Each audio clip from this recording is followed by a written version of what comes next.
qof cunay kalluunka xilwa ama cabay caanaha xilway xaajadiisu toostaa Somali Sudanese Hospital oo loo aqoonsaday isbitaalka ugu fiican Soomaaliya waxaad ka helaysaa baaritaan daweyn qalliin dhameystiran iyo dhaqaatiirtii dibadda loo aadi jiray u doona daweyntaada oo sax ah si ay mar walba kugu soo dhacdo xubinta kalamaan ee radio kulmiye fadlan subscribe saar janalkan war kalamaanay markuu cunugii waalnaamiyiga igala soo waashay oo diyaarad waalani hawada igula waalaysay muqdisho la wada waalan yahay waanigii imide gabadhii uu waalwaali jiray ee ka daba waashay goortaan ka soo waalay baan weelidii helay anigayna ugu waalan tahay waalantii hore markaan dabiqi waalnaa ku iri weeli aniga leh hay'aday ku soo waalataa waashay gabadhii kalamaanay ililiyo warxolo intuu aaran roob helay lagu on baxay aan maqli jira Abdullah wabxa warxolo iyo waradhuuma leh qoladii dadka waasho waqti dheer ku sugnayd iyo wuxuushtii laga saar wargooyin waxa la yiri waayeel dadow ina waalanahay duni wiiqanto weerkiyo harkaha weydaratan weetaynaya waayilnimadu way fiican tahay waaya arageede doqomba waqtiga jooga iyo garan wedkeede yadheegi jari war shabaab haday waqtiga la jooga gartaan iyo hadaysan garanba gabalkood waa dhacwaagiina waa bariyay adduuyoy waa la leey adduuyoy waaya badan war wareeg waqtiga ku yiriye fartiyo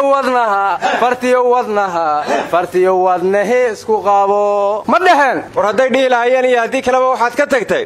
wax gaaradiyo waa yaaraan ruuxan waanada ka maqal dantiisana wadi aqoon darxuma waagaytimaad wareegay maadiga warlii aadmiga ku dila argaboosow ninka waanadiida asagay u taale waxaa la yiri waan ku waramaya kawaaba maaye shabaabo waan ku waramaya kawaaba maaye shabaabo ma ogtahay wixii dhacay iyo weerarkii shalay way kama celisee war Abdullah waxaad ka tagtay ayagoo walwalayaan xalay waa bariisto waqalkiya daruuraha laga wacay dushoodo miya weer callo xidhay waaliniya waagi war kalamaanay wegaray waa la yaab weger dad wareersani waa kan yeelena war wiilasha waayahan umada wareeri waxaan dhihi lahaa anigu waayaha adduunkiyo taariikhda ka weyn waxa laga waraystaa ruuxa waaya arage oo hadda wiilasha ma waxaad leedihiin dagaal aydi weedi karin waqtigiina yuu lumin war waxa kaloo la yiri inkastuu wanaag farahayu tala wacnayd sheego mar hadduusan waayeel ahayn ama wadaad sheeqa walow aan dad lagu waani karin wiil yar hadalkiisa haddii ay wax iga yeelayaan nimanka waaweyn hana aan oran lahaa idinma waalneen hana waalina idinma waalneen madiyada leetan webtal isku jiray warankan nasgaade walwada waaladi warana waxa maqli jiray kaliga waala wareer waaye hadaan la huray halugula waasho war waxa kale la yiri dadweyne waxaan ku tureyn haw wasiisiine wax dhanbay ku weerarahayeen warasa shaydaane wax dhanbay wadaan ceel batagin ku warwariyeen war ma kama tunmaan baa la yiri waawda qaylada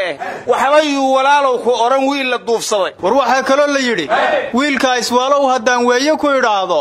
oo ka warguraso inaan waalanahay maaha war waxa kale maqli jiray wax darankii wadaan ceel galeen waaye daba joogay warsan kama sugayo dadkani waa horuu nacay ariya waxa kale la yiri dadkaad waalidkood iyo walaalkood balaysa wayraxaya ma ogtahay kalamaanay wadankeena umbaad waxa ka jira warar aflaysaane waxyeelada adduunkii qabana war uma haysaane war nugleerna waatay wadeen dalalka waaweyn xageebay wax marayaan bariyahan waa hanjabayeen war waayahan kuriga jaagada hiirinaay waqooyiga kuuri jim kon kala jalan huraab walba door gontaala sahurtatanka kiyawa leeri jabaan yoonay kuuriid koonfureed adeegshay waanan game waleeri hatta Mareykanka badis kudkudiyay leeyahay war kaligii ma hana waayahanba madaxweyne xasan sheekh soo u yimid tiirka toogashada 2 iyo 3 la isu geeyay aryaadaha wiilka waqooyiga Kuuriya gantaalaha subax gasho badda ku rida la leeyahay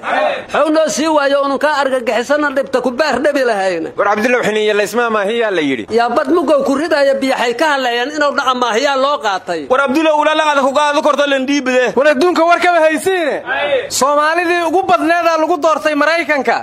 marnawna waxaan ka baqayaa madaxweynaha Mareykanka inay isu sharaxaan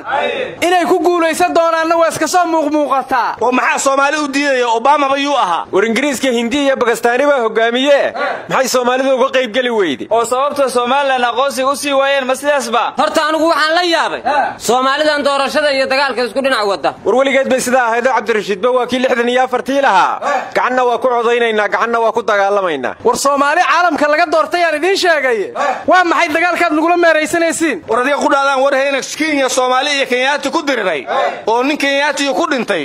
Soomaalida duug iyo karfan iyo rafisa iyo diyay bixisay taasina waxay muujinaysaa in dhaqankii Soomaalidu Kenya ka hirgalay war wiil kala dili waa Soomaali wax diyada bixiyana waa Kenyaatiga war mid ka mid ah nabadoonadii Soomaalida ee Kenya wuxuu yiri Kenyaatiga hadii qof laga dilay meedkiisa 2 bilood inay iska haystaan ay rabaan laakiin hadda waa xalina waxaan u sheegnay qofka hadii uu dhinto in hore laga dhaqo karfan la geliyana la aaso wargooyinka yaatiga Soomaalidu ma waxay bareen meedka in la iska haysana degdeg loo aaso war Kenyaanka laftirkiisa dad xal diida ahayno dhaqan kastaba ha ahaatee wixii xal keenayo way qaataan war ma haysiin hanala meeraysanine gobolada dhexe degmooyin yara gacanta shabaab ku haray waxaana la sheegay ceelbuur iyo aadan yabaal inay xamaamadooda ka guranayaan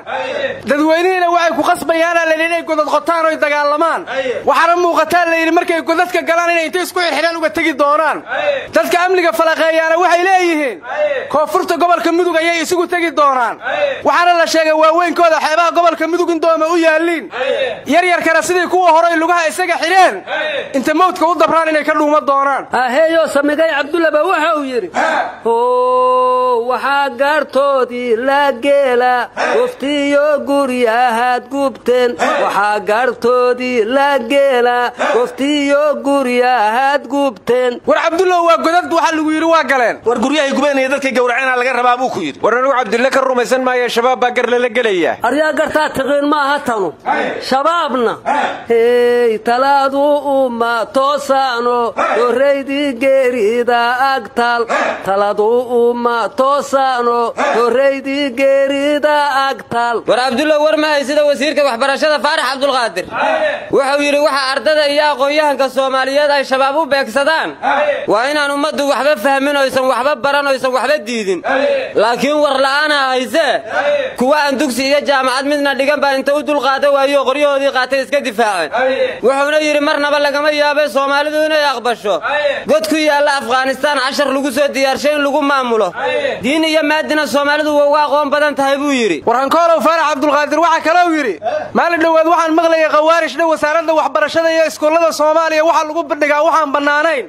buugaagteenu suuqay taale ha akhriyaan oo raadi wax diinta ka baxsan ku yaalaan inqimaasi iyo istishhaadi mar hadaysan buugaagta ku oolin shabaab xageeda wax banaan maaha warnimanka waxbarasho ma ogolo waa booko xaraam war qaraxii macallimiintii iyo ardadii jaamacadda Banaadir Shaam oo lagu laayay iyo kii ardadii harka ay saamaha lagu laayay iyo weerarkan hadda ay dhaheen anagu wasaaradda waxbarashada aan u soconay iyo aqoonyahan badan oo Soomaaliyeed waarsi ku dileen iyo culimo badan oo ay ku gaadeen masaajidda waxaas markii la isu geeyay inay ummadda rabaan inay indhaha ka ridaan waa iska cadda qof wax fahmayana ay col yihiin wararta waxaan idin weydiiyay Shaam waa kuwii dhaqaatiirta ku laayay shabaabku markay dhaawacmaan yaa daaweeya war ma fi qofkii ka dhaawacma way dhameystiraan war abwaanguurana wuxuu yiri beegsiga tacliinta iyo baabiinta lagu wado waayay baraarugin haddaan sii bayaaniyo ummadii wax baratay maskaxdeedu bislaato been lagu ma dagi karo warawo wada janna war ma haysaan madaxweynaha Puntland Siciid Dani wuxuu ku baaqay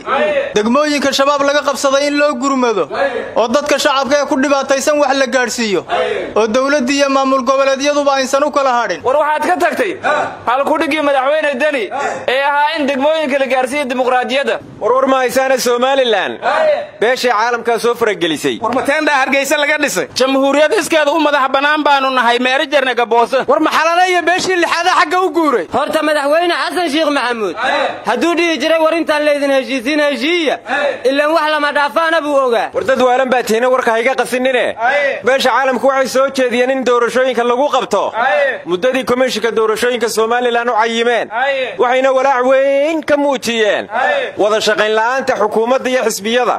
marka khilaafka waa in la xalliyaa bay dhaheen 13 November ka hor war beesha caalamka cirri Faysal Cali Waraamiye ku mowqif noqdeen war farxaan oo war ma haysida mucaaradka Somaliland waa soo dhaweeyeen soo jeedinta beesha caalamka wargooyin horta lacag ma keeneen beesha caalamka war faradu fuulee wal duweeyana hadii beesan dhiibnasa ku weelaan taladiyo war sidii koonfurta Soomaaliya hadii beesha lixaad Somaliland soo faragelinayso gaboose muxuu u dhahay dadkaygu hadow taashaday maxaa loo daba socdaa war sideedaba af muslim iyo af gaala midna maaha heshiin mayno yaana nala heshiisiin war ummadtaladu way walan taliye warana waxa maqli jira ragta shada waa tuli kara xaaje kala taagan war ma tala raacaha oo ma tala keenaha war tala adaa ku nool baa la yiri iyadu kuguma noola war waxa la yiri tashada ma qasaaro tabcadaana ma bahdo war ma aysiin wasiirka maaliyadda Talyaaniga Nabasuuda waxay ku la qaateen ganacsatada madaxda bangiyada iyo madaxda shirkadaha waxayna kala hadleen inaysan shabaab maal gelin oo aysan hatan siin akoonadooda iyo bangiyadooda aysan marnaanti u socota war kalamaanay war ma aysiine hadaan arki jirteen shabaab oo shirkadda isgaarsiinta Kenya ee Safaricom taawarada jajabinaya maanta waxay marayaan inay jajabiyaan taawarada shirkadda isgaarsiinta Hormuud ilaa haddana inta loogahay waxay ka dhacday deegaanada Cali Kibir iyo Qaayib iyo Maarsamage marka ujeedadooduna waa iska cadahay oo waxay tahay dhaqaalaha iyo hantida iyo nolosha Soomaalida inay burburiyaan war cid kasta oo Soomaaliya cadow ku ah Hormuud ma nabad geliso sababtoo ah barigii Soomaaliya iyo Kenya oo khilaafku dhaxmaray Kenyaatigu waa burburi jireen taawarada Hormuud war maada ma ushu ninki dheeray dhufataa war ceel umadu ka cabta ninkii nabad gelin waaye taawar iyo guri midna nabad gelin maayo horta anigu waxaan la yaabay mar waa inka shirkadaha damiye marna taawarada burburinayeen EFC ma isticmaalaan miya war waxa la yiri dhimashada nin diido aan dhigiisa horan dhigi lama sin mooguni muu dhaxlaa